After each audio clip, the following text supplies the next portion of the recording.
Started out as a fisherman, but I wanted to see what was happening to our stocks because the stocks were getting so low. So I figured I'd start working in the bush and doing stuff like this.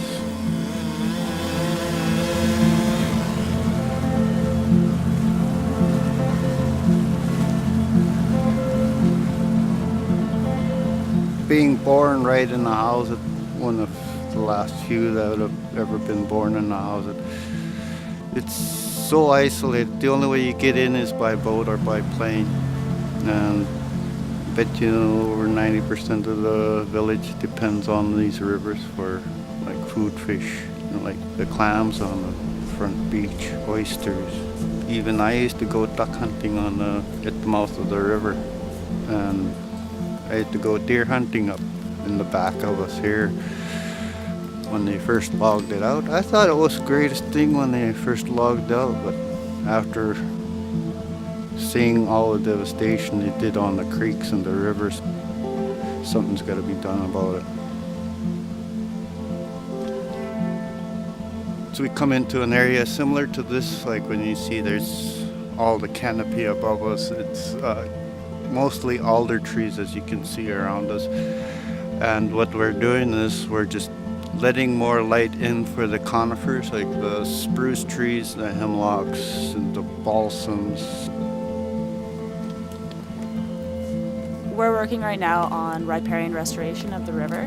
We're hoping that it'll work towards pulling some of the alders away from the banks so the banks become stable and they're not falling into the creek as much, so they're not causing problems with jamming up the river. This is going to be the first stage of the project. Next year, hopefully, we'll be back and we'll be doing some creek restoration. Usually start off where we finished the day before and then just keep hiking from there. We're girdling these trees down to the hardwood there, taking it out, and it's just killing off these trees, slowly killing them off, so the cedars could get their light and get their chance to grow. Before they started coming out with really strict regulations for logging, everything was right to the creek, everything was right to the river, and that's what destroyed it. And it was all just for money. Sure, I'm doing this because I do need money, but at the same time I feel good because I know we're providing better habitat for fish, for bears, for deer, wolves, cougars.